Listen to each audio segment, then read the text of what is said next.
Passes.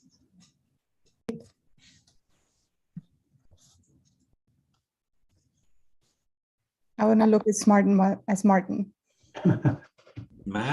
I think you should aim a little higher than that. You are live, Mayor Hudson. Figures. Okay, let's call to order the joint City Council Planning Commission meeting for March 22nd. Before the roll call, the city attorney has an announcement.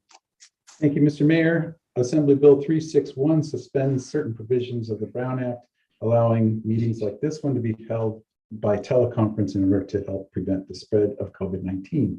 I'll ask you to recognize me after the roll call to confirm that everyone is who they say they are for the record. Okay, roll call, please. Commissioner Edwards. Present. Commissioner Marks. Here. Commissioner Wallace. I'm here. Vice Chair Alpert. I'm here. Chair Kuznick. Here. Councilmember Armstrong. Here. Councilmember Perkins. Here. Councilmember Zafar. Here. Vice Mayor Veros. Here. Mayor Hudson. Here. Recognize the city attorney. Thank you again. And based on responses to the roll call, the record should reflect that all council members and commissioners present can hear the proceedings clearly. And if there are no objections, the record will further reflect that each council member and commissioner believes, based on voice recognition or facial recognition or otherwise, that all persons representing themselves to be council members and commissioners are in fact who they say they are. And seeing no objection, I'll turn the meeting back over to you and remind you that all votes must be taken by roll call. Thank you. Okay, thank you. Let's jump right into it. It's new business. This is a joint City Council and Planning Commission workshop. It is a housing site inventory, and staff will be a report by Cindy Yee.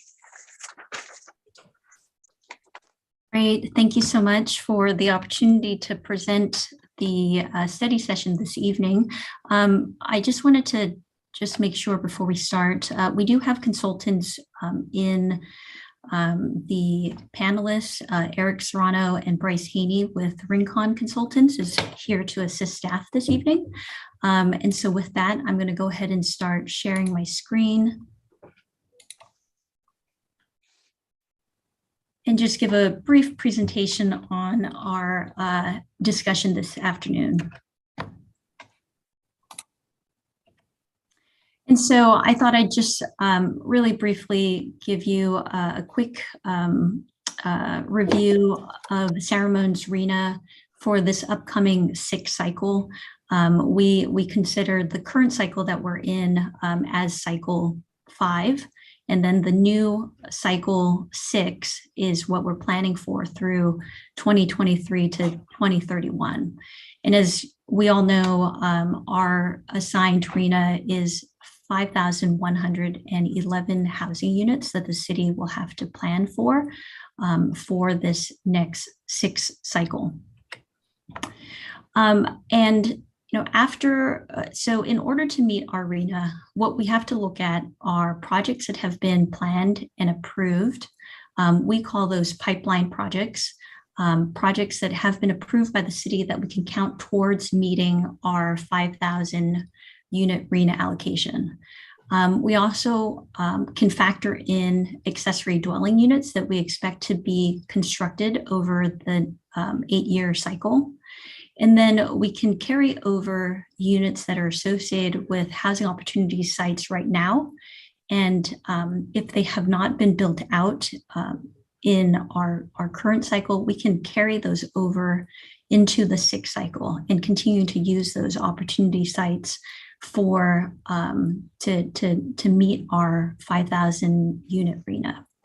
What we have left over is a number of units that we will still need to plan for in the 6th cycle because we have a shortage of total number of units in order to meet the 6th cycle requirement. So in total, there's 1,388 units that needs to be accommodated that we cannot accommodate with already approved projects, with ADU sites, and with carryover sites.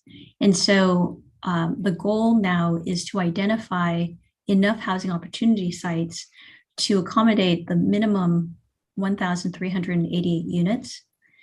In addition to just meeting the RENA obligation, the city does also need to identify an appropriate buffer in order to be able to have enough flexibility that when we approve development projects, that there's still enough opportunity as sites are developed, that we do not have an issue of running out of sites in the long term. And so we have to be able to at least have a 20% buffer, which means that we have to have enough housing opportunity sites to accommodate about 3,500 units. And we can accomplish that by rezoning sites to make sure that we have adequate units to be able to approve projects over the next 8 years, and still have enough flexibility to be able to have different density ranges and different product types on housing units. And so a couple of things that are worthwhile to point out. Housing law has changed since our last housing element cycle. There are some specific things that we want to make sure are clear. Any housing opportunity sites that we're carrying over currently as housing opportunity sites into our sixth cycle, if a project proposes to develop on an existing housing opportunity site that's being carried over, if that project provides more than 20% of lower income units on that site, the city is required under the new state law to be able to approve those by right, meaning there's no discretionary approval that's required for those projects to get built. The second provision that we wanted to point out is that if the city is unable to rezone our proposed housing opportunity sites before the January 31st, 2023 deadline, any new sites that we're rezoning in our sixth cycle will also have to follow this provision of being approved by right if that project is proposing 20% or greater of lower income units. And so if the city does rezone the sites before the statutory deadline, then these two provisions are not required for the city to approve projects by right if they're rezoned sites in the sixth cycle. And then also the second provision that would have to require mixed use zones to allow for 100% residential project. So I know that's quite a bit of information, but the point being that the city's goal is to ultimately rezone before the statutory deadline so that we can avoid these provisions from being forced onto the city. So moving into our housing opportunity sites for the sixth cycle, we've had a number of workshops and community meetings, over 19 meetings related to housing element, feedback, and working on housing opportunities. We've held stakeholder interviews and done quite a bit of outreach to the community to get feedback on the primary goals when we are approaching our housing opportunity strategy for this cycle. And those core values that we're moving into our housing opportunity strategy is really summarized in these 4 bullets. The goal for this cycle is to really focus growth primarily in the core of the city, where housing is going to be close to jobs and services and is walkable. The second strategy is to really minimize the impact to existing residential neighborhoods. So where we can limit new housing in next to residential. We have the ability to do that. We're going to make sure that the housing is already in areas that are not going to be as impacted. We're also looking for a healthy balance of retail and residential land uses, and so not overburdening certain retail or mixed use sites, and making sure that there is an appropriate amount of retail and residential within the city. And then the last goal is to look at opportunities on parcels that are underutilized and or have a high potential for near-term redevelopment.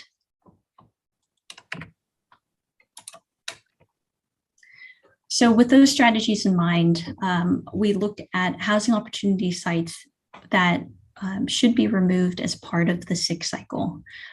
Some of those include the sites that are listed here, properties that are outside of city limits, such as in the Bollinger Canyon Road area on the northwest side of the city.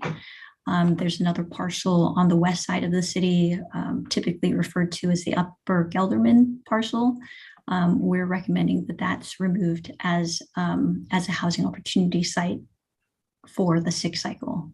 Then there are other sites that were identified in the staff report, but wanted just to point those out based on site constraints or ownership, whatever the guidelines that HCD has set out as sites that should be targets. We've re-looked at our existing list of housing opportunity sites and really applied those guidelines in determining what sites should be removed as a Sikh cycle site. And then to address the goal of maintaining our retail centers and making sure that there's a balance of residential and commercial uses, we've made amendments to a number of the shopping center sites that are in the city. There is a housing opportunity site currently listed as housing opportunity site 6, where the Crow Canyon Commons Shopping Center is currently located. We're proposing to remove all 22 acres of that shopping center as a housing opportunity site. We're also portions of Country Club Village, about 8 acres of the 10.5 acre site, having that removed as a housing opportunity site to remove some of that pressure of the residential being taking over the commercial center. And then housing opportunity site number 12, where the Marketplace and Montgomery Street shopping area is. There's about 13.5 acres of that we're removing as housing opportunity site. We will still have just under 9 acres of that area identified as housing opportunities, and also a pipeline project. But the goal with these the shift in housing opportunity site strategy is to try to preserve the retail centers as much as possible. But question back, go back. On the Country Club Village, so you have the CVS and I assume that the I guess dentist office to the west would remain as a housing opportunity site. Is my interpretation correct? It's actually just the one parcel that has the CVS. And so there's actually 6 different parcels that make up Country Club Village.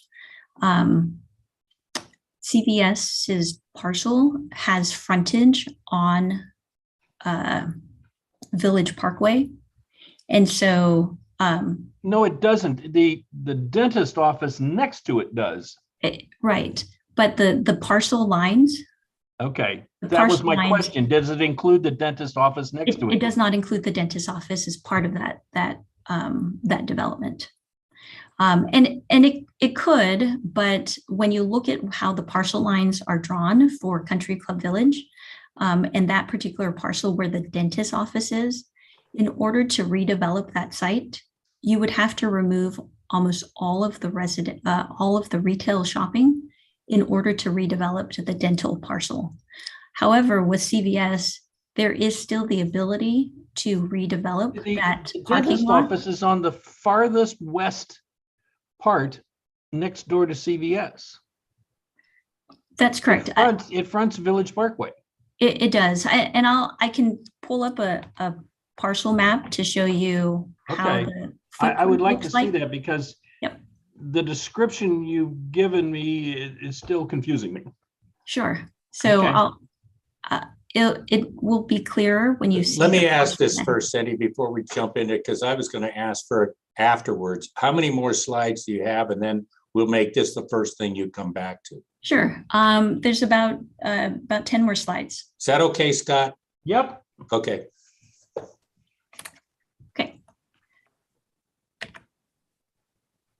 So again, housing opportunity site strategy. With our new 6 cycle sites, our target is really to try to locate housing opportunities in the core and or underutilized parcels. And so this map shows the Crow Canyon Road here going east-west, and then 680 here going north-south. You can see based on just the housing opportunity sites that we've identified, the 26 that are being recommended. But the majority of those are really located in the core of the city. And then this really just is more color coded so that you can see in the yellow color the proposed 6 cycle housing opportunity sites that would be rezoned to meet our RHNA. In addition to the yellow 6 cycle sites, there's also 4th and 5th cycle sites that are being carried over. That's in the darker blue. The green sites are pipeline projects that have already been approved and or under construction. And then we have a category for opportunity sites that we anticipate that will be developed potentially in the future, but they're beyond the 2031 timeframe. And so we've identified those in teal as potentially possible for development in the future because of the zoning that currently exists on those properties. But this is, again, just reinforcing the photo on the right-hand side that really the majority of our housing opportunity sites we're trying to identify and locate within the core of the city. So in your staff report, there's a discussion of the 26 housing opportunity sites that have been introduced to Housing Advisory Committee and to the Planning Commission. We've been working on that list and receiving comments and feedback about the approach to housing opportunity site strategy. Those 26 sites we've identified will be able to accommodate our shortage and provide an adequate buffer to be able to meet our RHNA obligation for the 6 cycle. And so this table identifies that after you've accounted for pipeline projects, for accessory dwelling units, for the carryover sites from the 4th and 5th cycle, and then the rezone sites, the 26 rezone sites that we've identified, we will be able to meet our RHNA as well as have a appropriate buffer going into our 6 cycle. And then information we wanted to report back out from the March 15th Planning Commission meeting and provide a summary since at the time of publication of the staff report, we did not have a summary of the March 15th meeting. Essentially, the majority of the recommended housing opportunity sites for the 6 cycle were generally supported by the Planning Commission. There was a recommendation to add an additional housing opportunity site that we would call housing opportunity site number 27, just for ease of reference. And that new housing opportunity site could yield approximately 65 units on that site. So that would just increase the additional buffer that the city has for housing opportunities. There were some differing opinions on locating housing opportunity sites on 3 parcels in particular. The comments that we received that having more sites does allow for a buffer to help maintain the city's flexibility, but at the same time, there is concern about reducing the retail opportunities within on those 3 particular parcels.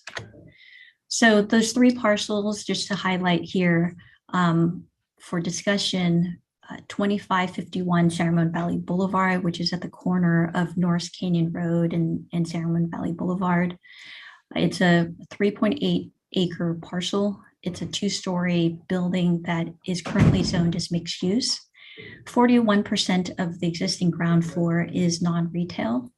And it was a housing opportunity site in the last 3 cycles until it was removed in 2019. And in 2019, you'll recall, we had a general plan amendment that removed this site along with some other shopping center sites off of housing opportunity sites. But at that time, we were still trying to meet a RHNA that was much lower than the one that we've been assigned now. And so the site still has a mixed use zone. So it does have the ability, if it were to redevelop today, have the ability to redevelop with residential. But we're looking for feedback this evening on whether or not this particular site is appropriate as a 6-cycle housing opportunity site. It would not require the removal of the building to redevelop this parcel, but it can still accommodate 69 units without removing the building. That's the capacity that is anticipated on the site without the demolition of that building. And then the 2 other sites are adjacent to each other off of Old Mill Road and Crow Canyon Road. It's commonly referred to as the Staples retail site, and then the vacant parcel adjacent to Home Depot, 2730 and 2710 Crow Canyon Road. One site is a little under 1 acre. That's the vacant parcel. The property was created as a retail pad in 1995 when Home Depot was redeveloped into the current site that it is now. And we've It was a great decision by planning at that time, Cindy. I have a feeling you were on that committee at the commission at the time. Didn't take long to kill that unit. Go ahead. So, and we've received some inquiries over the years for retail at that particular site, but really no recent activity for redevelopment on that parcel. And so in the 6th cycle, where there's an assumption that we could at least get 11 units, if not greater, depending on what density ultimately is deemed appropriate for that site. But the recommendation would be to include it as a 6-cycle housing opportunity, along with 2710 Crow Canyon Road, where an existing retail store is located. Also, that pad was also created in 1995, and what we've identified is that there has been a shift of retail uses over the last several years, especially a lot of retail moving online. And so this site could potentially yield 22 housing units if it were to be rezoned as a housing opportunity site. So the questions in the staff report really are requesting this evening to provide some final feedback on housing opportunity sites so that we can move forward with the development of the public review draft. This housing opportunity work informs the policies and the changes that have to occur in our housing element. and really to narrow our discussion to make sure that we get a direction on those 3 housing opportunity sites that are being proposed. Should they be removed? Should they be kept into the 6 cycle? So, just to summarize the next steps, once we have opportunity sites finalized, we can then prepare that public review draft that we're hoping to release this spring in order for us to get to a submittal to the state by summer of 2022. There is a mandatory 90-day review period that HCD gets to review your draft housing element. And so we want to be able to start that window as soon as possible so that we can get feedback from HCD as soon as possible. Our goal is to rezone the housing opportunity sites that are identified this fall so that we can have the adoption of those rezones by the statutory deadline of January 31st. Because locally we still have a Measure G requirement for public hearings, we want to make sure that we plan for enough time to provide the public an opportunity and our elected officials and appointed officials opportunity to weigh in on those zoning changes. And we would want to start that and be completed by this fall in order to be able to make that deadline. And so with that, that concludes my presentation.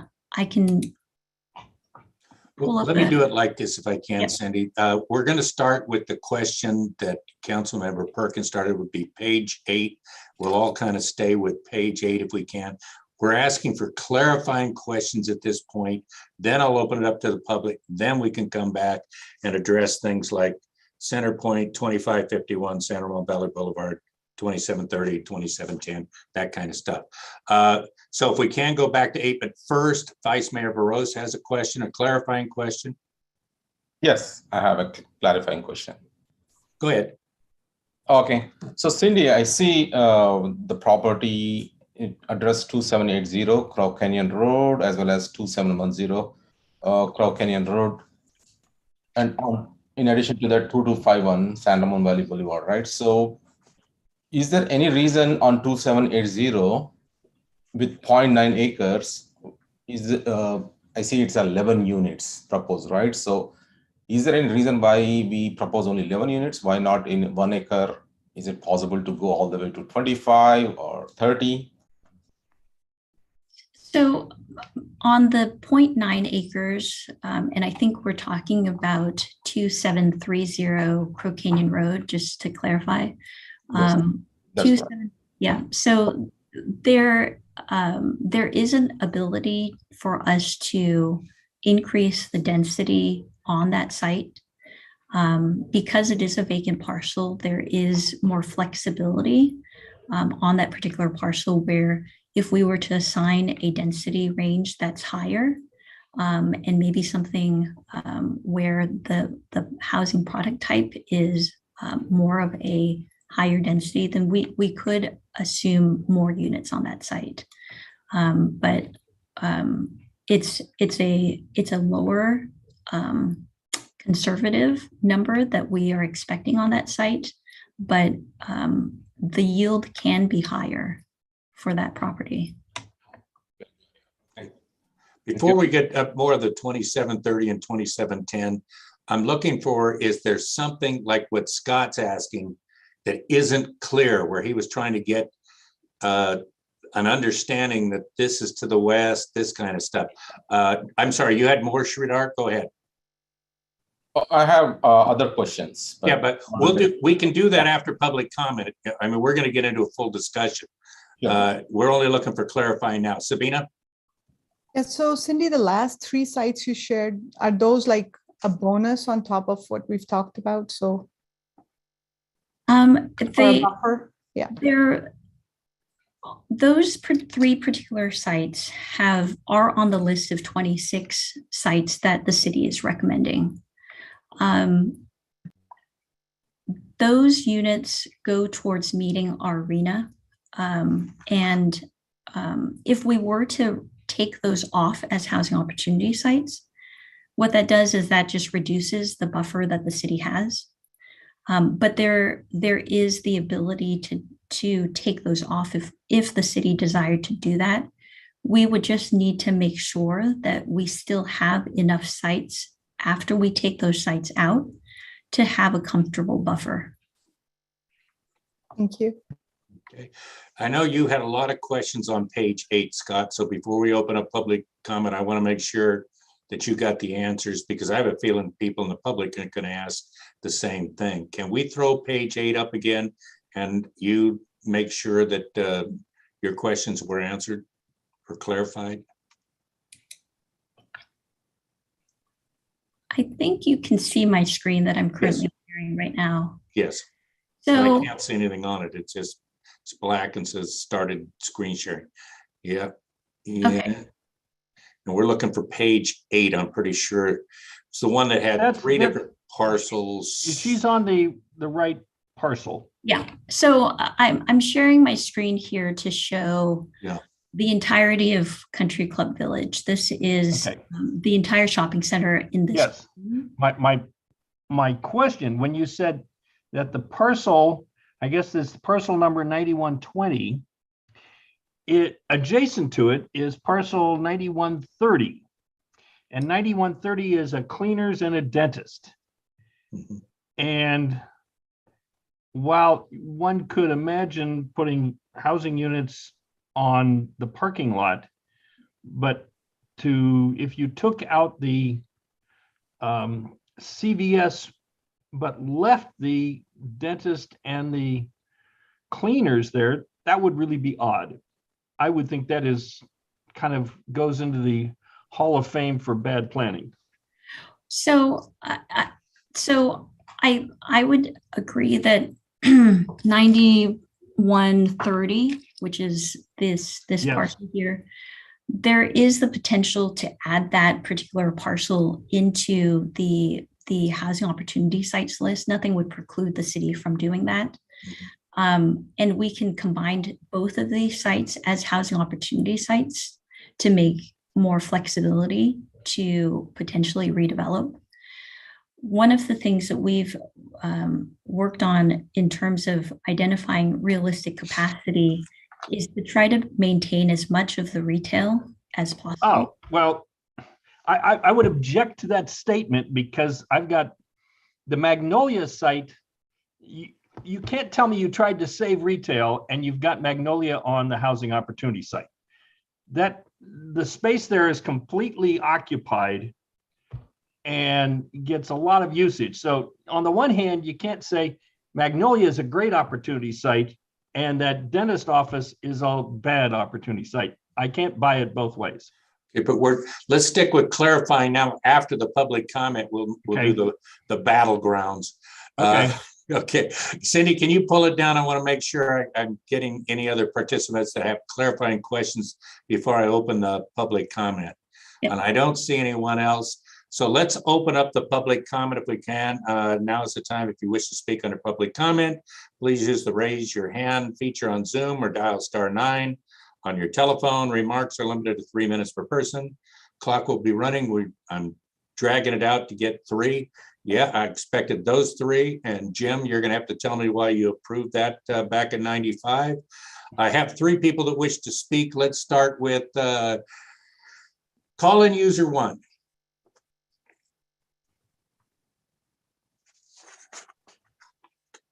Hi, everyone. Can you hear me? Yes, we can. Okay, I have 3 clarifying questions, and I hope they can be answered. Number 1, Ms. E repeatedly mentioned that these are rezoning by right. Granted, I logged in about 7 minutes late, so I don't know if I missed it, but I'm wondering what right is she talking about? And if it's a right, there has to be an authority that backs this right. And I know that it's not in our Constitution.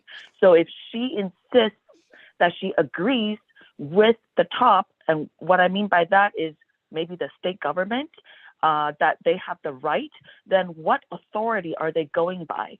They cannot possibly, have a right by their own authority. That means they have no authority, because otherwise they're an authoritarian government, and we are not that. So they have to cite another authority that backs their right. And if they cannot, this is a bogus right. So please, we don't need to comply. Number two, I'm wondering, all those properties that Ms. E listed in the agenda are a hell of a lot of affordable housing units. So I'm wondering, are we required to build them all in a hurry, like in the next 3 to 5 years, or next 10 to 30 years? I don't recall she mentioned anything about the span of completion.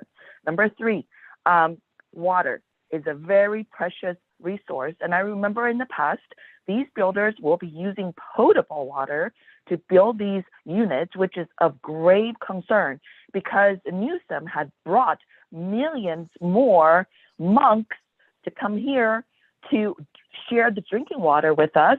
And yet, he insists on bringing in the monks all into this, little state called the California as our temple, but he is not expanding our water resource unless he's God. I don't know where he's going to get extra water, and I don't want us to be killing each other for water down the road. So there has to be sanity to this insanity that is imposed on us. Thank you. Okay, Joyce Carr.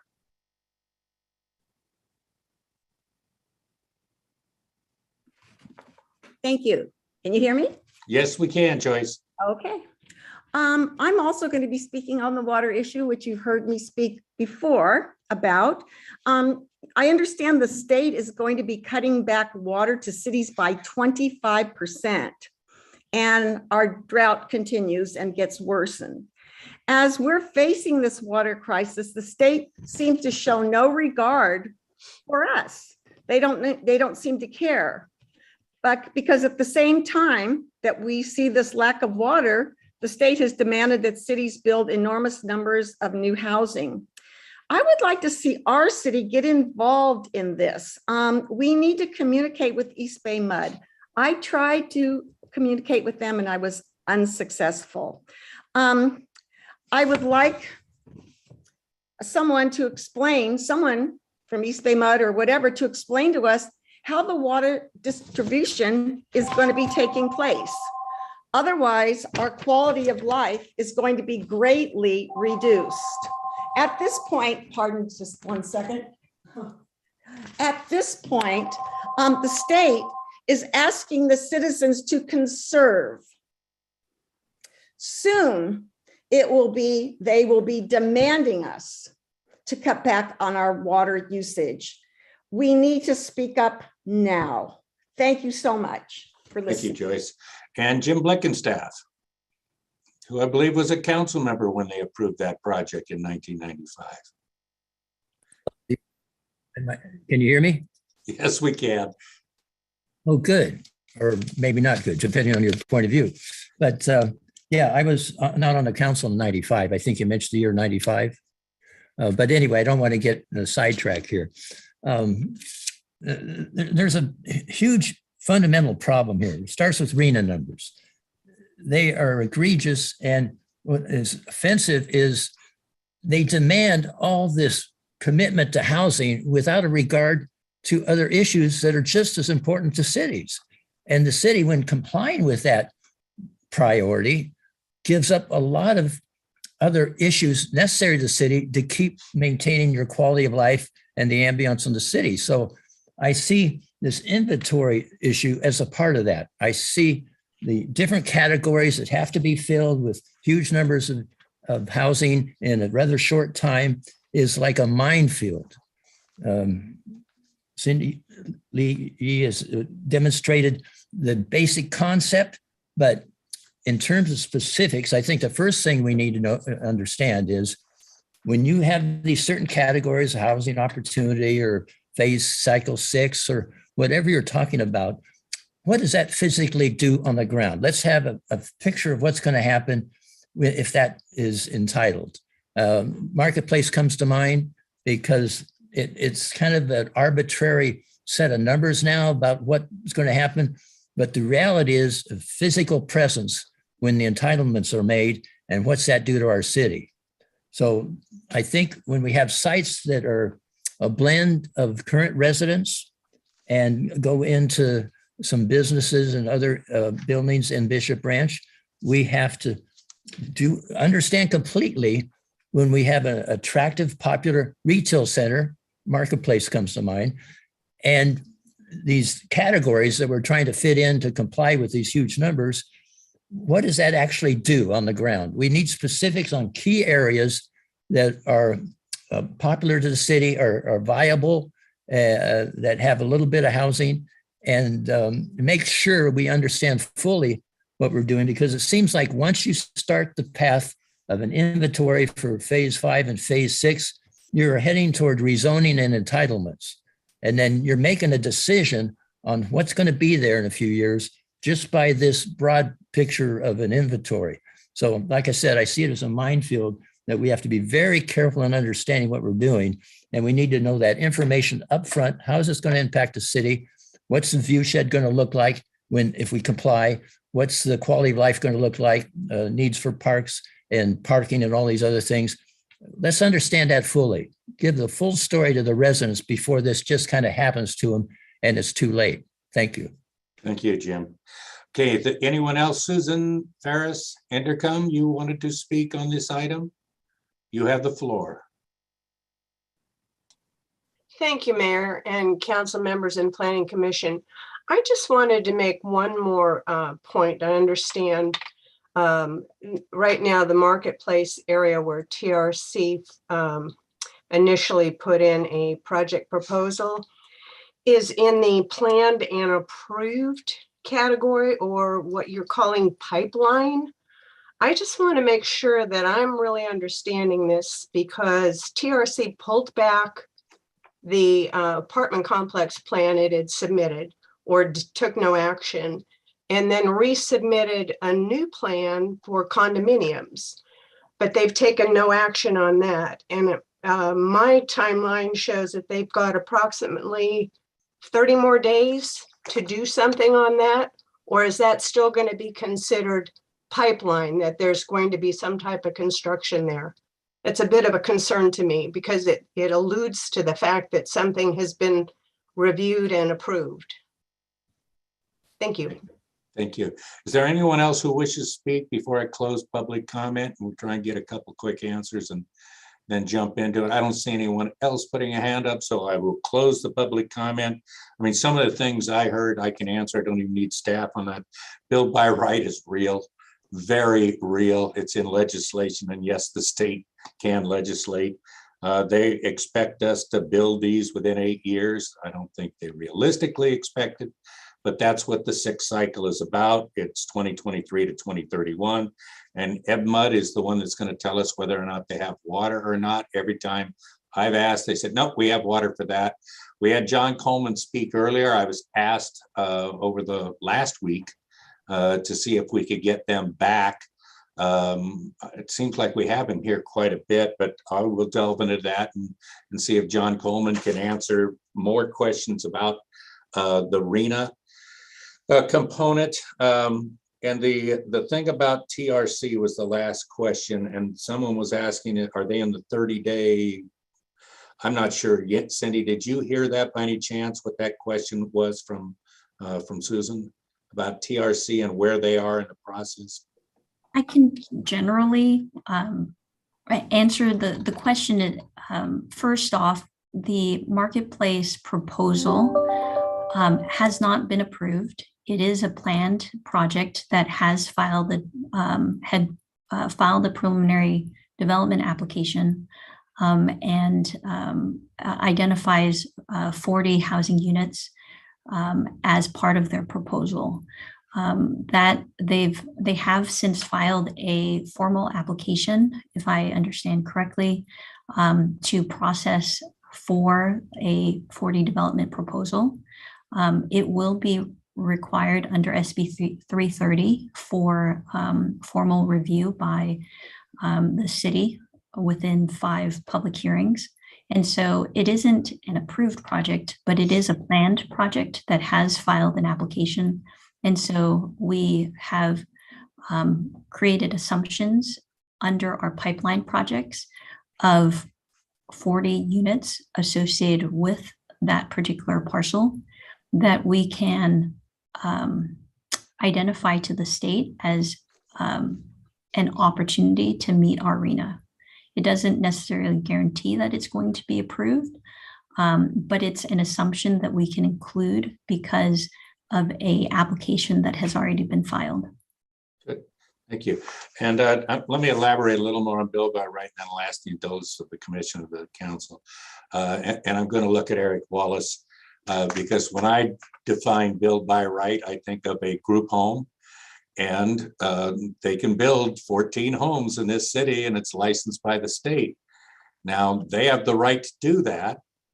And we have the right to say they can only do 11. Who wins? Thank you, Eric. The 14 wins. And you're on mute. But that's a little bit of what's going on. The state makes rules, we follow them. There were two ways to go on this, and I'm going to ask you. I had originally set up three things that I think Cindy was asking for. One was Center Point. Another was 2551 San Rafael Valley Boulevard. Then there's the 2730, 2710. And on page 8, where Scott was discussing if we wanted to go back, I think there were 3 portions where you kind of had it outlined.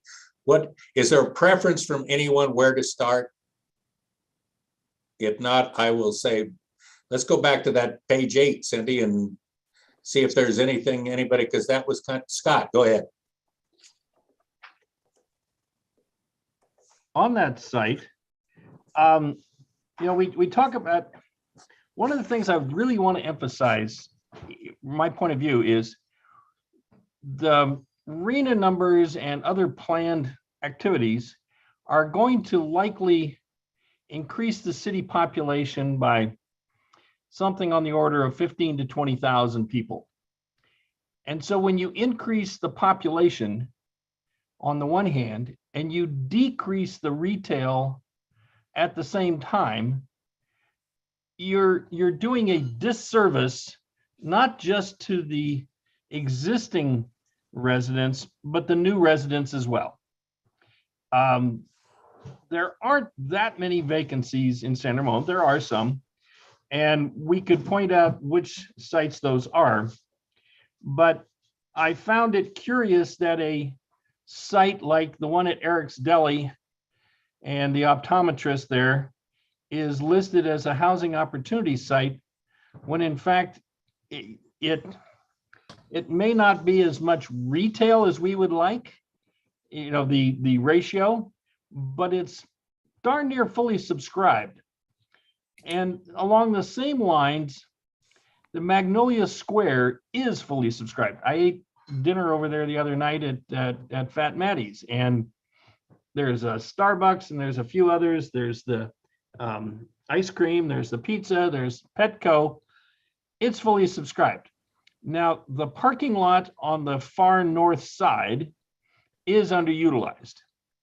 And one could make a case for using the parking lot that's on the north side of Petco as a housing opportunity site. But to lose the Magnolia Shopping Center, I think goes in the opposite direction. You talk about underutilized retail, that is not an underutilized site. That is a fully utilized or a nearly fully utilized site. The amount of time that those storefronts remain vacant is very, very short in the retail world. So I would recommend pulling the Magnolia site, not necessarily the parking lot on the north side, but the Magnolia Shopping Center itself.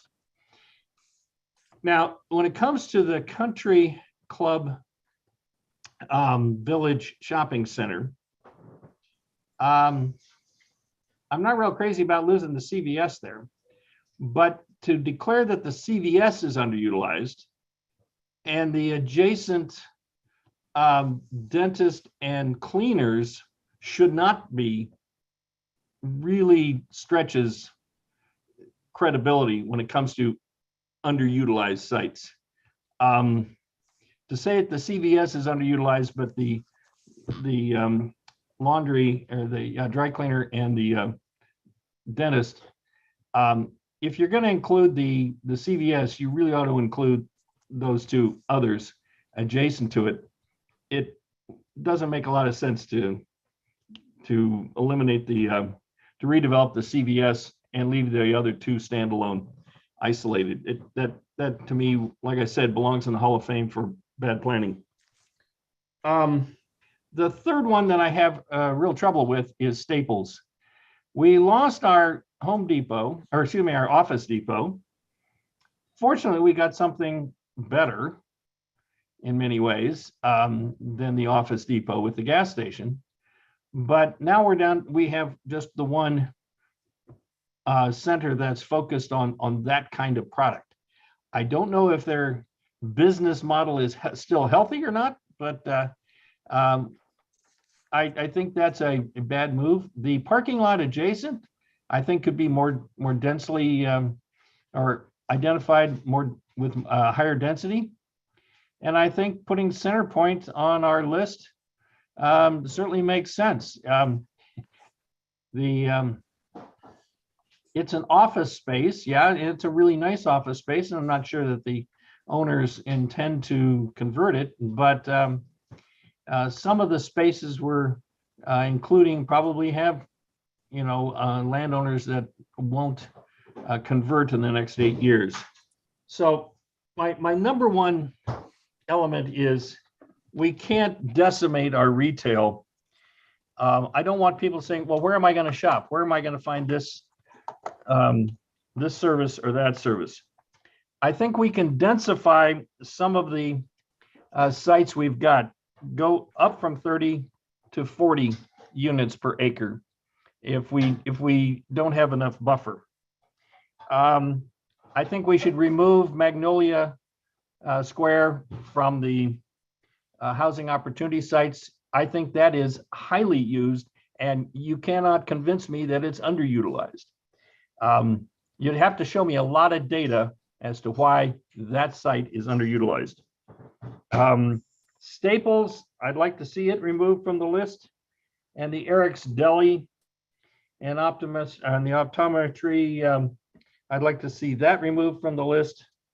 I'd like to see the Centerpoint added to the list, and you can increase the density at some of the other sites. And I think that concludes my comments for now. I'll probably have some more comments later, but that's my list: is save Magnolia Square, save Eric's Deli, save the Staples, include the parking lot behind the Staples, and include the Centerpoint office. And I think with a little bit of density adjustments around, we can get there. Thanks. Save Magnolia Square. Okay. Yes, save Magnolia. No. Let me get a clarifying question before Sridhar and then Sabina chime in. On page 4, Cindy, you have that you've eliminated or taken out locations outside of the city limits. I mean, I can understand why it makes some sense, but I'd also want to point out the urban growth boundary expires for Measure J in 2026, and that's still 5 more years. Just something to keep in the back of your mind, and others may at least want to know about it. Okay, let's start off. Now let's go ladies first. Sabina, what have you got? So I wanted to talk about the 2710 and 2730, which is, I think, the Home Depot in there. There's quite a lot of housing back there, and my concern is if we take these off from what we're calling the retail block, we might get into a situation where we don't have enough retail. And I understand that retail is changing, but we probably, and it's a separate discussion, but densify retail as well, which is creating more opportunities for smaller businesses like bakeries and smaller restaurants and places, building more of gathering spaces into into these retail spaces versus, big box stores as well. I completely understand some of them that is going to get disrupted by Amazon. People will get, some of these will become smaller. But how do we also, we're going to have to reimagine how we look at our retail and give some direction around that. But preserving them as a retail opportunity site will be helpful for the house, because there's a lot of houses back there.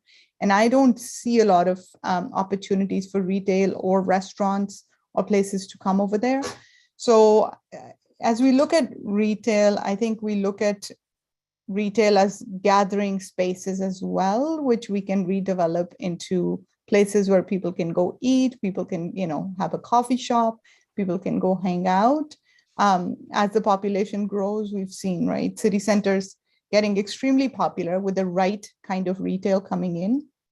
All the stores are doing well. And so how do we, eventually get the right kind of retail which serves our residents? And I know we've, separate survey has indicated that we're leaking retail, and I know some of it is to our neighboring cities as well. So we, how I would like that balance. And I think that site can certainly be developed into better retail opportunity. And since there's already a lot of housing up on the hill, and I don't see a lot of retail opportunity for people to go and shop and go down there. So that's the one I had concerns about. I'm fine with, Center Point and perhaps changing that into an opportunity site for housing. Makes sense because there is, there's 2 shopping centers that are right there, which can serve that community. And yeah, those were my comments. Okay, Sridhar. And it's just a reminder, we've got a council meeting coming up pretty quick. Yeah, so Cindy, I really like the strategy that you used for developing this close to jobs, walkability, and minimize existing house, healthy balance of retail and residential, undervalued properties. But then majority of the questions that I receive from community is related to any housing development is traffic as well as school district. I know water is one of the other thing that we keep getting, but definitely, did we keep that in our mind on, I just want to know, did we put that into this strategy about how about the schools as well as how about the traffic? For example, let's say schools, right? It can be 2-way. One is students who are going to enroll. We want to make sure they have accessibility to the school. On top of it, the same thing can be addressed by traffic also. For example, teachers, right? Let's say teachers need to drive to school, or PD need to drive to their office. So did we put anything related to jobs as part of the strategy, which includes traffic and the facilities that we are going to provide service? Yeah, I can answer that.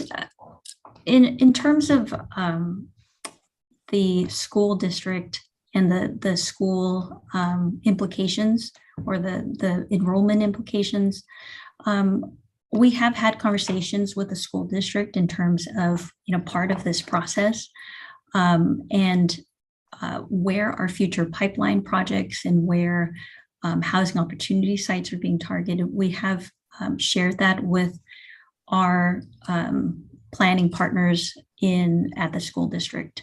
With that being said, the way that development typically is approached with impacts to school districts is with each project that gets proposed, the school district is engaged with each one of those development applications. And we receive feedback from them at the time that a project is going through its entitlement process to ensure that the school district has enough capacity, whether that's through existing schools or whether or not fees can be taken in to offset the impacts of that new development, or potentially even if there's a need for a new school or increased enrollment at certain schools, they are engaged in part of that process at the time development is proposed. So related to schools, that is part of our outreach process. But until a project's actually proposed, that's typically when a school district will determine if there are conditions of project approval that need to be applied in order to address the potential impacts to that local school. So, sorry, go ahead. No, I was going to move on to the next topic, but if you have more questions on that. Yeah, I'm glad that we are involving school district, because that's one major question I keep receiving from the community. So yeah, please go ahead with the next topic. Yeah.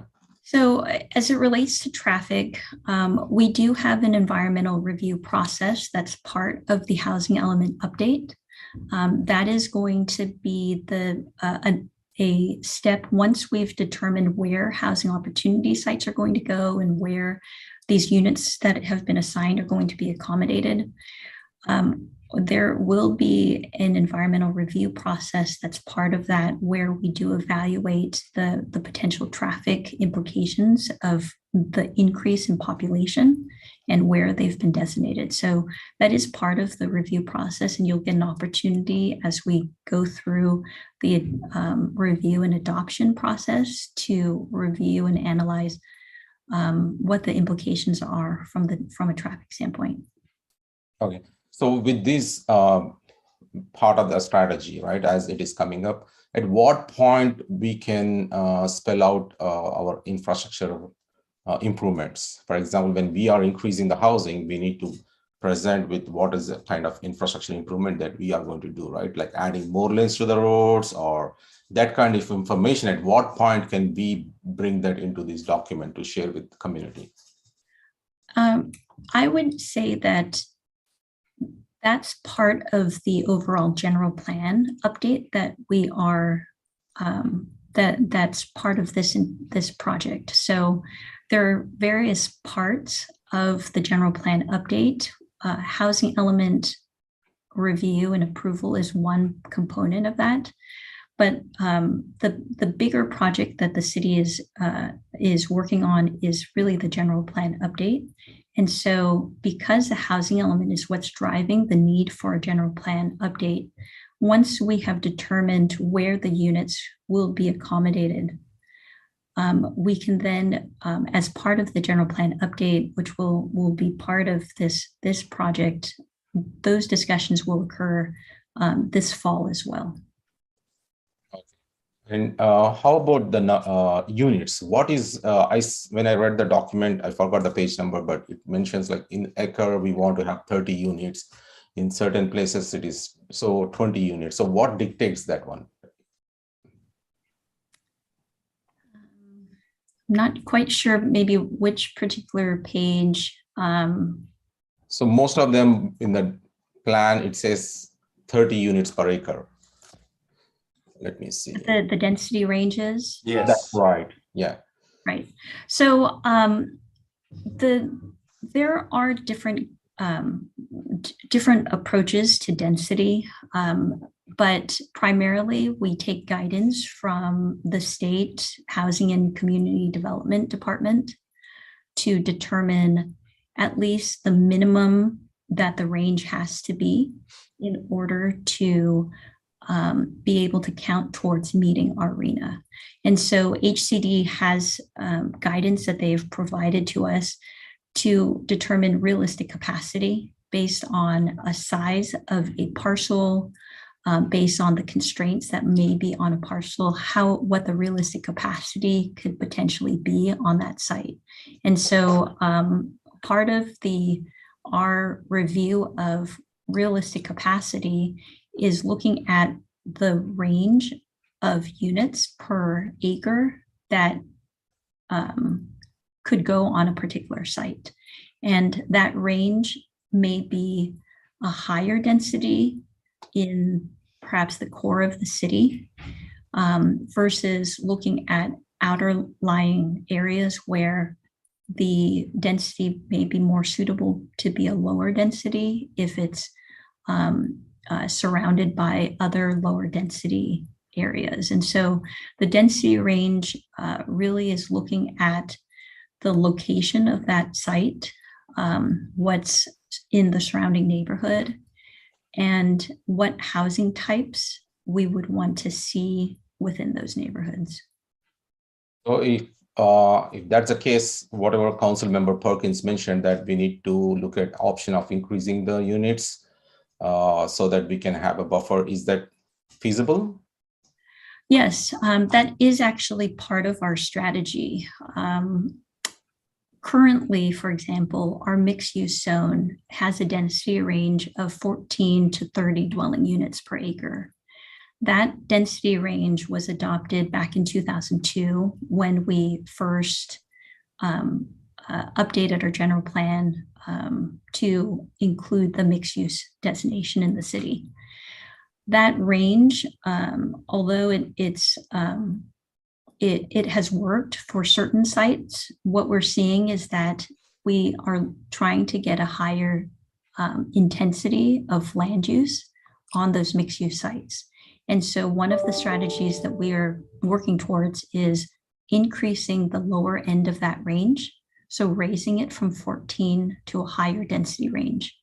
By doing that, that can allow for a greater number of units to be developed on that parcel. And so those are policy changes that we are going to be including as part of this housing element update.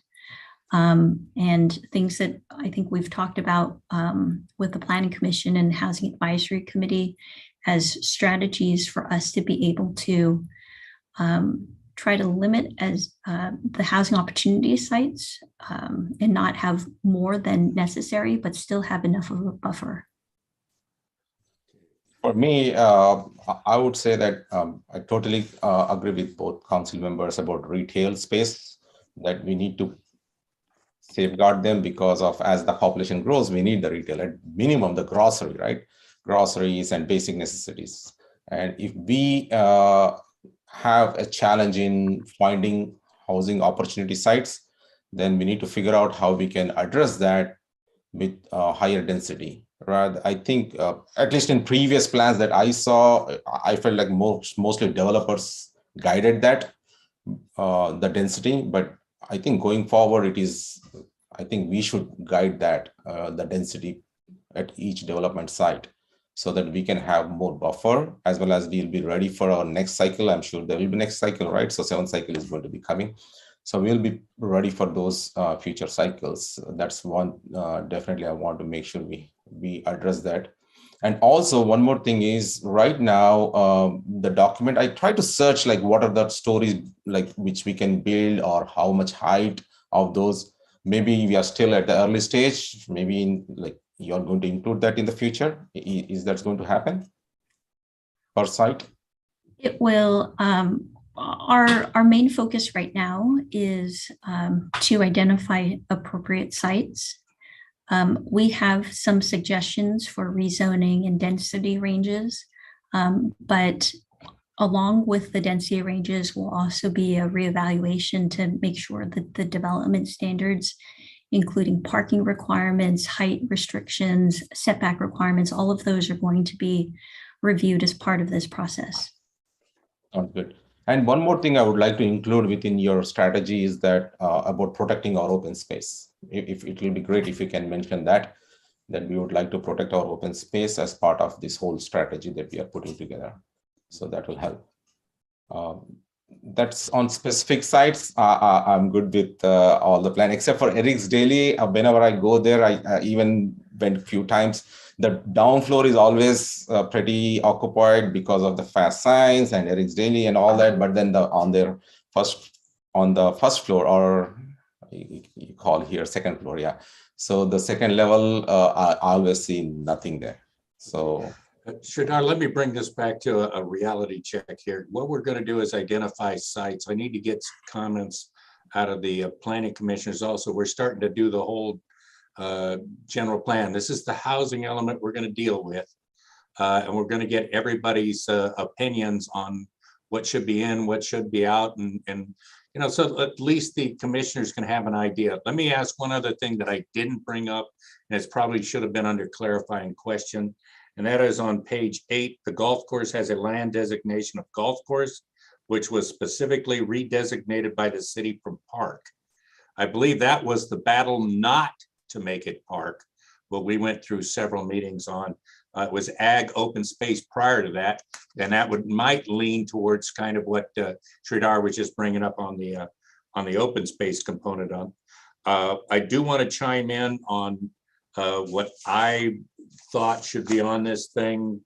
On the 3 that I brought up, the center point, yes, I think it's a good idea. 2551, I would leave it in. I frankly think that every single thing that's in there could go to a different place that's in the city. What is 2551, David?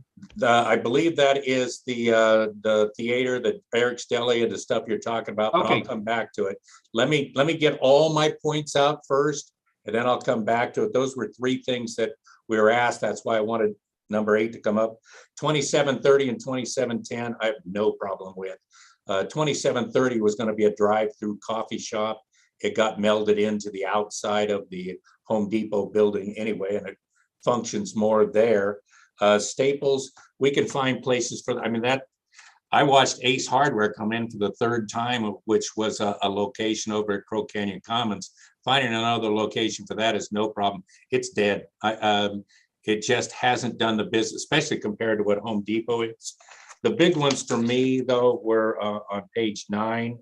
I would not take these out, Residence Inn or the Valero gas station, Residence Inn in particular, because it's already built. And we have had examples, particularly in Pittsburgh, where they have changed over the hotel. It's a perfect site for very low. And I guarantee you, Brad Paul, the executive director of ABAG, would love to have an opportunity at it. Okay, let me go back to Sridhar first and then Scott.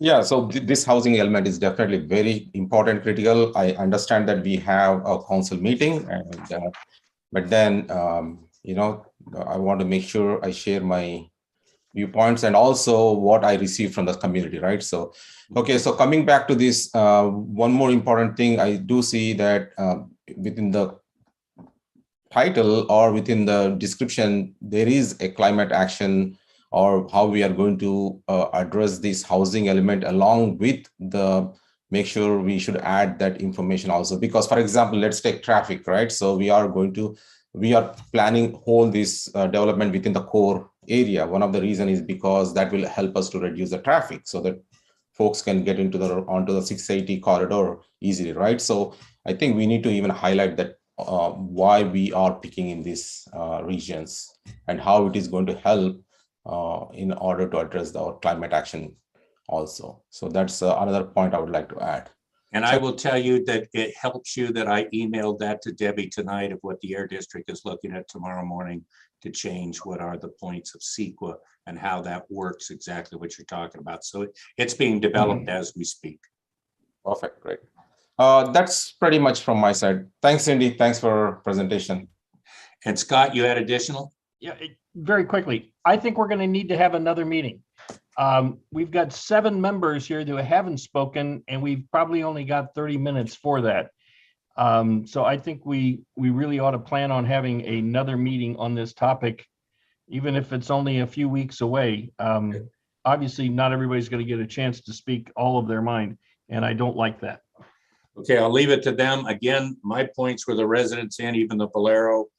I would leave Staples in. I would leave 2551 as the theater and the 2-story. And I said that, you know how you talk and you're trying to remember what it is? And it was a point that you brought up, Scott, about Magnolia. Did you say something about the back parking lot? And I kind of missed it. So can you elaborate? It's the parking lot that faces Marshall's and Costco. And that you say that can stay in. Well, yeah, it seems to me it's underutilized. Now, I know there's like 8 new electric car stations there, and that's increased its utilization. But as a parking lot, it's practically empty most of the time. Well, I'll tell you that the big push is for multifamily having the charging units anyway, so they got a break. Okay, let's see if we can bring in some commissioners. they're totally enthralled with every single thing that we're saying, and they just hanging on every word. And Eric, stop laughing. Do you have something to add to this? Oh, I had a question. Question, comments, anything you're thinking? Well, the first comment I have is that Councilmember Armstrong hasn't been given a chance to talk. We don't count him. Go ahead, Mark. Okay, well, first I'll say, Cindy, you're doing great. Keep it up. Quick question for you. The 20% buffer, is that a requirement or just a minimum or recommended or what is it? Smart planning. The 20% is recommended. There are some, people who would say a greater buffer is even better because it gives you more flexibility or has the ability to provide a city more flexibility. What happens is once a site gets redeveloped, if that site gets redeveloped at a lower capacity than what we had envisioned in the housing element, we have to show to the state that we still have, of the remaining sites that have not been redeveloped, have enough capacity to meet the rest of our arena. And so let's say a site was envisioned to have a capacity of 100 units, and ultimately it was approved for 80. We still have to make sure that the 20 units that were not approved on that site, that we have enough of our other sites to continue to meet our arena. Okay. We don't want to get too because it's 8 years. And so we don't want to get into a situation where 3 years or 4 years down the line, we're having to add more sites. No, okay, I got that. I mean, because the thought is that the more we zone, if you zone it, they will build it kind of thing. We have to be prepared that if we approve this in the housing element, that somebody could potentially actually build this stuff out. And we got to be prepared to accept that. So the next question I had is on, Councilmember Perkins made a good point about this whole healthy balance between retail and residential. Some time ago, we talked about that there was going to be a retail analysis. Is that coming later down the road after we complete the housing element, or aren't we supposed to be doing a retail analysis? Yes, so the retail analysis is part of the general plan update. That does inform the land use portion of the general plan update that we're going to be moving towards once we've narrowed down the housing opportunity sites. But that we do already have an existing conditions report that's been uploaded onto the Plan Ceremony webpage. And it gives a snapshot of what's happening in terms of the city currently.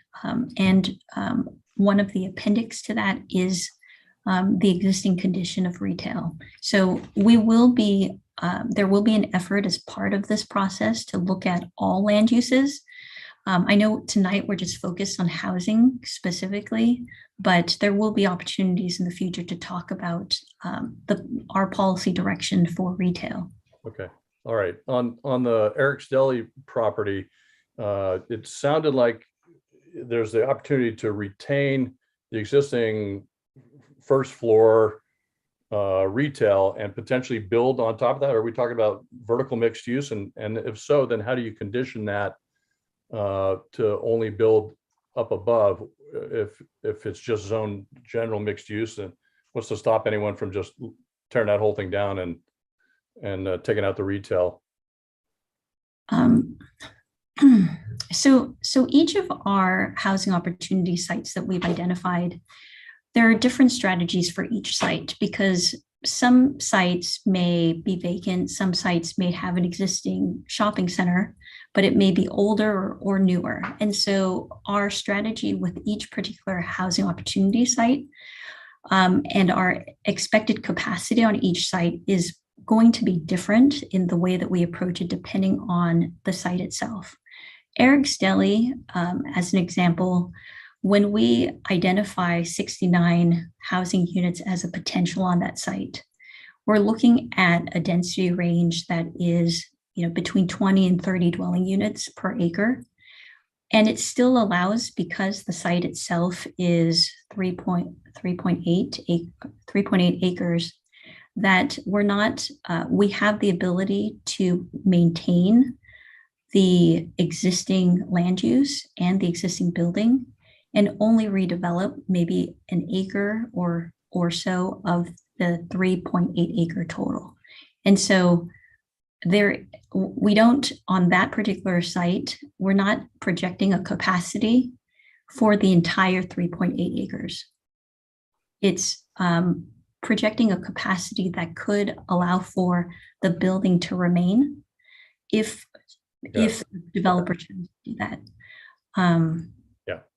Okay, all right, good. The last point I'll make is I'm also okay with adding in the center point. I don't see a problem with that. I think it gives us some of that additional buffer. Frankly, I'd rather see that than say taking Magnolia down and making that a housing opportunity site. Frankly, it's right next to the gas station we just approved. There was concerns about traffic then when we were doing the whole Costco gas station, and they're going to put in this Burrell property down the street. I can only see that. I know that traffic analysis will be all a part of that, but I just see more challenges going down the road. I'd probably rather see Center Point than Magnolia personally. And that's all I have. Thank you. Okay, any other comments? Jean, you're unmuted. Did you have something? So weighing in very quickly, if you want our planning commission opinions, I think the Staples should stay in. I think that so close to the other residential makes that a good residential site. And I also would say that the retail we're trying to drive towards the San Ramon Village node, which is on Deerwood and San Ramon Valley Boulevard. So I can see the retail sort of relocating over there. I'd also like to say that, if I had to, I like Center Point being in the plan. And if I had to say ones I don't like, I'm not thrilled with Magnolia being on the list. And also the potential along the north side of Crook Canyon Road next to Magnolia. I think that is not a safe place to start with one word, to put in housing where the current locksmith is, Chase Bank, Charles Schwab. I just don't think that is a good place for housing, but that's my opinion. So short and sweet. Cool. I'm going to start because Rick's not unmuted. Corey, you got anything? And then I'm going to work back. Gary, Rick, see if you've got anything. Corey? Sure. Thank you, Mr. Mayor. I will just, give my little bit of 2 cents here. I am in favor of including all these sites on our housing opportunity site list. I think that we need to perhaps maybe change our mindset about this exercise that we're going through. We have this really outstanding opportunity to reimagine the way that San Ramon delivers retail to our residents. When I look at the overviews that staff was good enough to provide for each of these properties, I see a piece of land that in many cases only has 10% of a building on it. 10% of that land has been developed into something. The rest of it is a sea of parking. And the retail use is back really, really far away from the street, as it is with most strip mall configurations, and it can't be seen from the street. I think that when we start to imagine the redevelopment of some of these sites, we have an opportunity to use most of these sites for a housing project, and we have an opportunity to bring the retail uses forward. I do not think that we are necessarily losing the retail from these sites. Eric's Deli might be doing more business if it had better street frontage. We have an opportunity to make that happen and to allow that to happen. So that's my 2 cents and my little bit of optimism. I don't view this process as gloom and doom. I do view it as an opportunity. Let's go Rick and then Gary. Thank you, Mr. Mayor.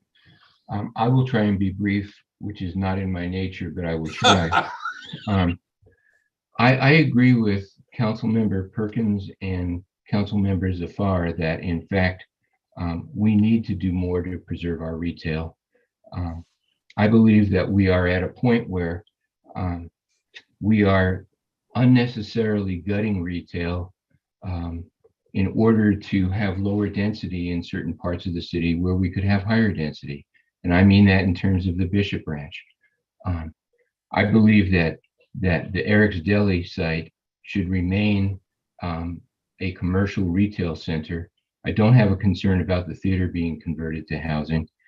I'd like to also say that I don't think we're in a really good position right now to make decisions because, for instance, I have asked over the last number of months that there be a density study to take a look at where we could densify beyond what the staff has recommended, which the more we densify, as has been stated, the fewer sites we need to use. And that gives us the chance to preserve some of the retail. I think you can't really come up with a housing opportunity sites list until you've evaluated what are all the options before you. And I think there may be more options out there than we know. I also believe, and I have stated this in the past, while I agree with taking at-grade parking lots and putting housing on them, which is what I believe Commissioner Edwards mentioned several times at the last meeting and then tonight, you need policies in place in the housing element to guide that. Because just as Cindy said, if the developer wants to, we can preserve the building. Well, it should be a policy that where there are at-grade parking lots that can meet our arena numbers and preserve the existing retail or a substantial amount of it, you need policies in the housing element that will guide that. And in fact, take a look at the housing element right now. It's filled with policies. There are general policies or implementation policies. Take a look at the table on page 1143. It's table 1122. Take a look at what's on 1147, 1191, 1193. Those are policies that guide development. If you leave the shopping centers where we're going to include them on the list and hope the developer will come in with something that deals with at-grade parking lot construction and leaves the existing building, there's nothing that requires that. And there's no advance notice to the developer that that's what we're going to be looking at.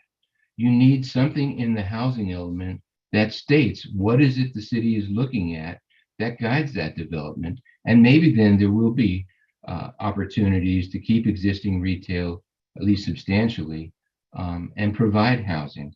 But absent those policies, I don't see it. In my view, the staff has done a very good job with trying to come up with housing opportunity sites, and I commend them. I do disagree about the Eric's Deli site. I do disagree about the Staples site. But general plans, if you look at the origin of general plans, they were, a throwback to like the 70s or 80s, and they were about cities thoughtfully and with a look toward the future, planning their city. What we've got before us now is an effort that does a very good job in most ways of finding housing opportunity sites. But if you talk to people in this city about what they are concerned about, it is about retail. It is about preserving retail opportunities. And even though we all know that the internet is increasing in terms of its capture of dollars, when you read various studies and articles in national newspapers, it's 14 or 15% of the gross sales in the country that year. There is going to be retail. And the question is, how do you manage it and where do you locate it? And what troubles me about where we are is we have done, I think, again, a yeoman's job so far in trying to find sites for people that need housing. And every planning commissioner I've worked with in my 7 years is in favor of housing and affordable housing, workforce housing. We are all supportive of it. However, for the 90,000 other people who live in town, the general plan should also address their concerns. And their concerns, whether rightly or not, don't generally concern building more housing. They concern, what are we doing to the city? What kind of a city are we creating when we only take a look at where we can put more housing?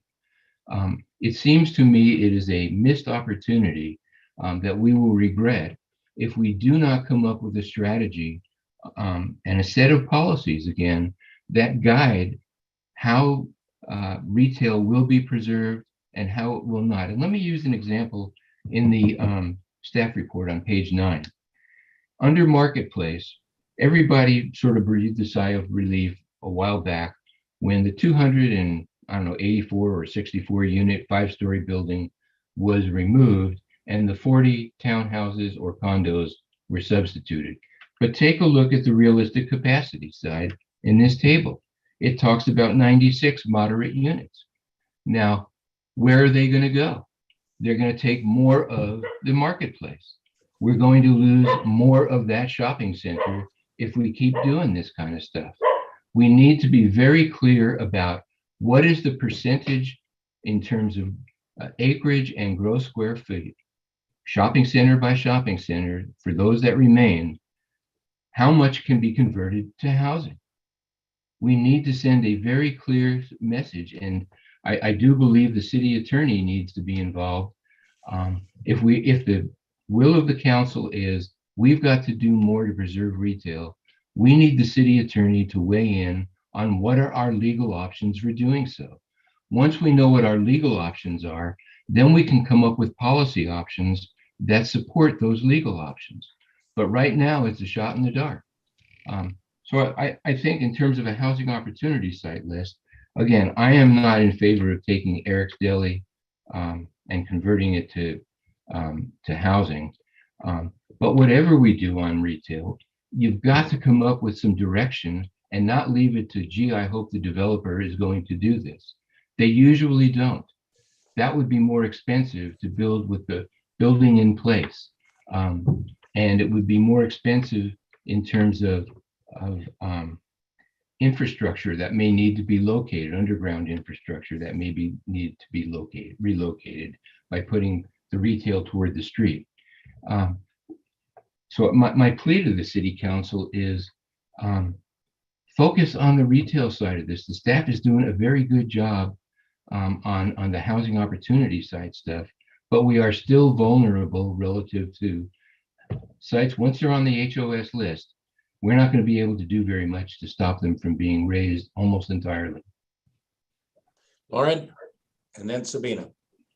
Yeah, just a quick point I was going to make that last year when we had our council retreat, we put retail as a priority. And I think now that it's coming up again, we will have some discussions around it. So it's good to hear the commissioner's point of view on this as well. Thank you.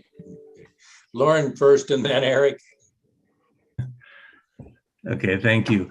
I just wanted to expand on Commissioner Mark's comments. He's absolutely right that there is a critical need for policy to be developed around these housing opportunity sites. What we have is a multi-step process. We're trying to identify sites that are feasible and can count toward our housing opportunity sites. Then we will be working as part of the housing element process proper to develop policies around this, including preservation of retail. And there are opportunities, the way that we've structured a lot of these housing opportunity sites, only parts of shopping centers have been counted toward housing opportunity. So there's the ability to go back through the policy direction and look at ways to preserve the remaining or balances of these shopping centers so that they are protected. Again, we need to make the distinction between what is housing opportunity site and what is currently zoned as housing, but may not be zoned in the future. So I hope that helps clarify. But again, we're looking at just identifying the sites. The policies will be the next step. And I would have Cindy finish my comments because she could probably articulate it better than I can. Okay, Cindy jumps ahead of Eric. Sorry. I know I've already spoken quite a bit tonight, but the one thing that I do want to point out is we have quite a number of changes to state law. And I think, all of that has really turned this process on its head as far as what we need to address first.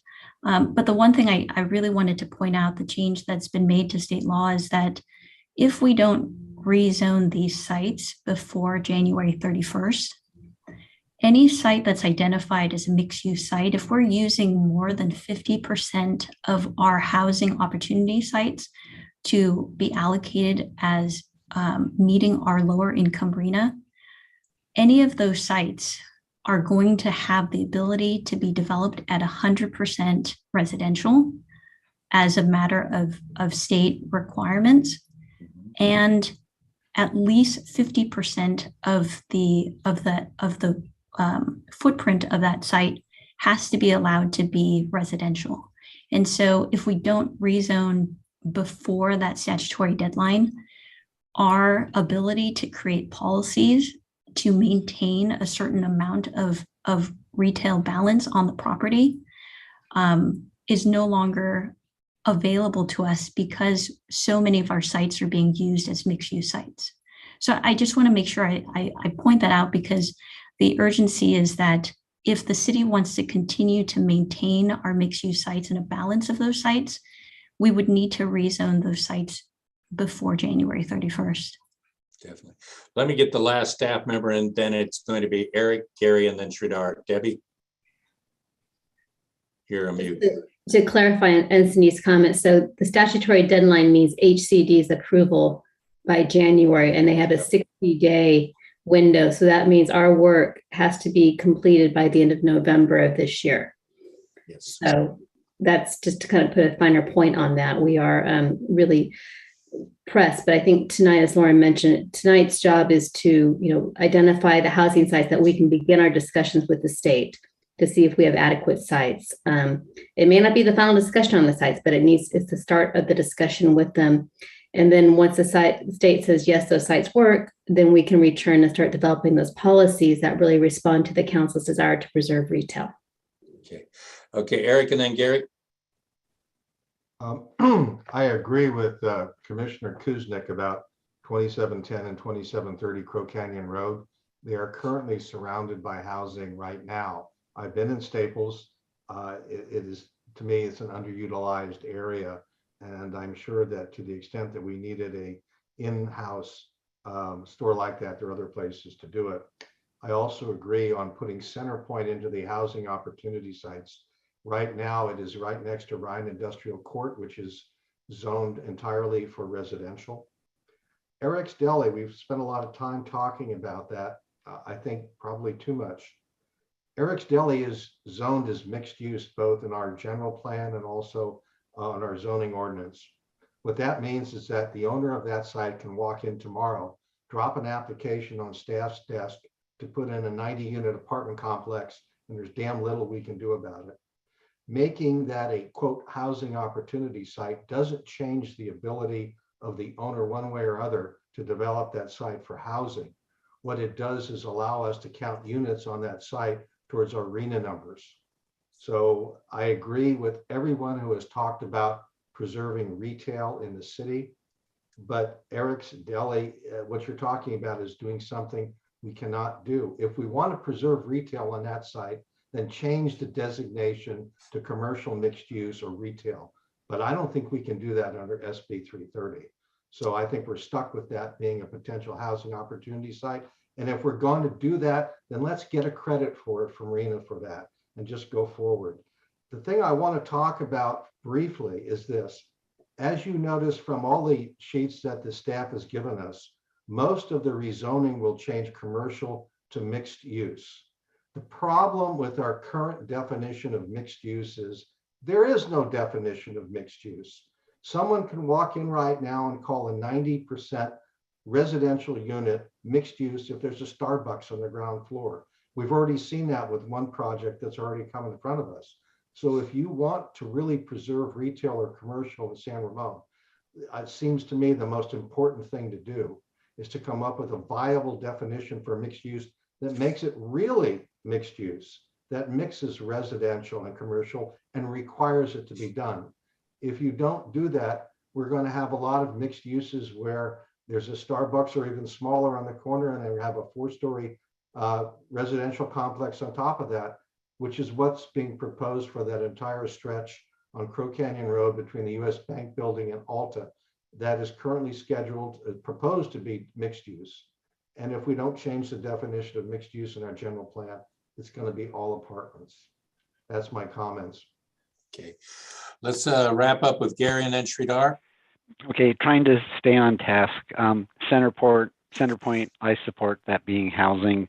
The Staples and vacant lot, after hearing everybody, I can also now support that as being included as housing and moving the neighborhood serving retail that should grow up around all that housing down towards the city village area. Magnolia, the north side, the one along Crow Canyon, I would like to see preserved as retail. The south side, the one on Fostoria, that appears to be a decent housing site. The gas Wait a minute, Gary, station. you mean the opposite, right? You've got them backwards, South, Gary? north, Yeah, north, okay. south, yes, thank Go you. ahead. The Crow Canyon side housing, the Fostoria would be housing on Fostoria, retail on Crow Canyon. The Eric's Deli site, I've gone back and forth on that. I think Eric's right. If it's mixed use, that means it can become housing whether we do anything or not. So we may as well get credit, and if we can preserve something else. And then Mayor, you said something that I hadn't even considered, and that's the Residence Inn. And I think that's a terrific site for housing. And I think the staff report mentioned potentially protecting that from becoming housing, but I think that's a great site for housing. That's, I think. The beauty of it, it's already built. Mm-hmm. All you really have to do is change designation. And I guarantee you that the executive director would love to be a part of it. But that's me. Go ahead, Gary. Yeah, no, that concludes my input on the sites. Sridhar, you're pretty much wrapping it up. Thank you, Mayor Hudson. So I wanted to actually touch base on this mixed use, and thanks to Commissioner Wallace about why it is important to have a policy or definition, to have a viable definition of mixed use, where we can have clearly the commercial as well as residential. So is there anything, I want to check with our planning department, is there anything that will stop us from making it a clear definition of what is mixed use, how much percentage? Because when I see mixed use, for example, in Dublin, there is a trolley on Dublin Boulevard and Bollinger Canyon Road or Doughty Road, right? Intersection. You see that there's a mixed use where you will find all at the level 0, all of them are commercial, and about that it's all residential, right? So what kind of percentage that is there? Anything that stops us from doing that definition or clear policy on that? Our intent with this general plan update is to update our mixed use definition. When we created the mixed use definition back in 2002, it provided flexibility, but perhaps, as we've seen, maybe too much flexibility and not meeting necessarily the goals that the city has set out to preserve our retail centers. And so that is the intent as part of this general plan update, is to have a clear definition and very clear objective standards when a proposal is made on a mixed use site, having set parameters as far as where the residential can go, whether that's on the first floor or how much on the first floor. Is it only going to be limited to a certain square footage or FAR for the site? All of that's going to be defined for the mixed use. And we really need to do that as part of this general plan update, is to have very clear standards for the right mix of retail and residential. So without that definition, I think it will be very challenging for us to approve these housing opportunity sites, because everyone here, or majority of the concern is how we are going to balance our residential as well as retail, right? That's, and even as we reviewed our goal setting and going to review it, that retail came up as one of the top priority. So I don't think we can approve these housing sites without understanding that policy. For me, at least, I need to know what exactly the definition that we have, the policy that we are guiding to have this mixed use. Okay, anything else, Sridhar? That's pretty much. Thank you. Okay, kind of to wrap this thing up, because we'll get into it. That last question is a big one. I would say the first things that are guiding me when I start thinking about, do we want to go higher density, et cetera, The answer is yes. The problem is, no, you don't, because of the incentives that developers get. I mean, when you get 4 incentives on top of, and can go 7 stories on top of that, you're going to start bringing in the 13 attendees that are listening to us tonight. But that's the way it is. The other thing that I haven't heard that I think is going to be very important in taking the designations that we discussed tonight is the transit stops, because they do take that into consideration. And the transit stop, for example, is at the library. It's right there where the Residence Inn is.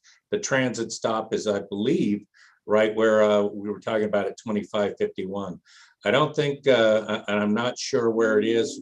Whoops, council member in 15 minutes, where the others are, but it's probably a good thing before we start rejecting any of those to know where the transit stops are, because that is a big part of the circulation now. That multiple transportation systems objectives. Outside of that, unless somebody has some last words, I think we've given some direction without being concrete, which makes us very elected. That's the way we do things in the Shire. And the reality is, I think we can go from there. Debbie's going to ask me to do more. I'm going to say there is a retreat, and I don't think we're going to be able to avoid this at the council retreat for one. But what more do you think you need tonight, Debbie? A concrete yes or no on all of them? So I think I have general direction, but after tonight, we're going to go away and start, getting the site's inventory together and developing the balance of the housing element so we can, get the public hearing started at the end of April. So I just want to make sure that we have, I know seems like there are a couple of split votes, or I'm kind of doing a tally. So I believe, if you don't mind, through the mayor, I'll summarize. Yep. And then if I'm completely off base, let me know. So I think there is general direction to continue to explore Eric's Deli as a site, but we need to look at mixed use policies when we get to that part of this housing element update. Magnolia Square, I believe, is off the list. I heard a couple comments for the north side. The north side may be okay. General nod consensus is okay, good.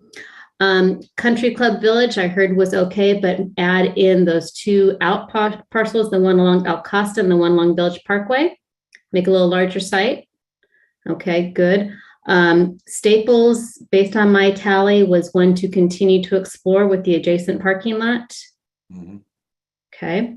Centerpoint is in. That was a resounding yes, I think, from everyone we heard. And then there was a late discussion regarding Residence Inn, that we should continue to leave that in. That's your general direction.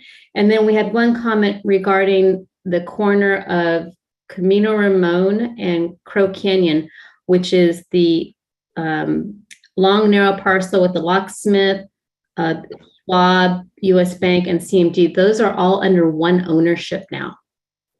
Oh, good. Yeah, so we heard some discussion about maybe pulling that out. I would suggest we leave that in because they have approached the city with some discussing redevelopment of the properties, and it maybe gives us that buffer that we need. We do, we are working with housing in Bishop Ranch, as you have seen from the sites, and they're at a density of 20 to 40 units, or 20 to 60 units the acre, I believe, is the range we're targeting for them. So we do have a little bit of flexibility, but I think the more of the sites that we can take to the state and say, look, here's our inventory, they're going to reject some of them. So the ones I want to be able to make sure we have a buffer to come back to you all and say, okay, they rejected this one, but they like these, and here's our buffer still. So that's the approach I'm looking at. Is there a general consensus on that? I would throw in 25% as your overage instead of 20, Debbie, for that very reason, because HCD is, well, you've heard the horror stories. They're really watching this one. Anyway, anybody else? I don't see any hands, kind of nods. Yeah. I mean, when you put it before planning and out before the people, you'll probably see it. But having that 25% instead of 20, it's the kind of stuff they're looking for. And if we could just get through this thing, there's going to be, well, let me put it like this. We had 28 appeals. How many made it? The only one that made it was the one that the county gave 27 to Pittsburgh because they'd annexed it. And that's about it. Go ahead, Rick. I may have missed this, Mr. Mayor, and I apologize, but Debbie, was taking a look at more than 30 units per acre in the Bishop Ranch area a part of what you thought the commission and council agreed to? I was just mentioning the range of housing, the density range that we're considering for that area. And leaving it at the base of 20 gives a little more flexibility for the long-term development of that area. But It we also has the effect of, again, requiring more properties to be on the list. But okay, at least I understand where you're coming from. And, you know, that's not to say that that density may not increase for those properties as we move through this housing opportunity site evaluation right now. Sounds good. Okay, Rick, you still got your hand up, but you went on mute. Are you calling me names? You stayed on mute. Okay, anyone else? If not, let's get on to the fun of the night. I think this really is productive. You know, if you just drag it out of people what they're thinking, you can go from there, and then you kind of meld with what you have. And I mean, this is going to go before planning. It gives you a start. I think you've got a pretty good idea, staff. And now planning has an idea that at least one council member is going to start a new 501 or whatever for Save Magnolia Square. But outside of that, I think we're really not that far off. It's just we're given a task, a ridiculous, crazy, over the edge task, responsibility, whatever you want to call it. And I think now it can go back to planning. You start your process, Debbie, and we'll just see where it goes. And without any further comment, thank you one and all. We'll probably start by the request that Scott Perkins made of having another meeting. I think that meeting's going to start really with the retreat and then see where it goes from there, so you don't have to do it. And when you guys get in the planning commission, you may say the same thing, and we'll see where we go. But know this, we do have to have this completed by January 31st. They're being ornery about it. With no other comments, thank you. The meeting is adjourned, and we'll adjourn it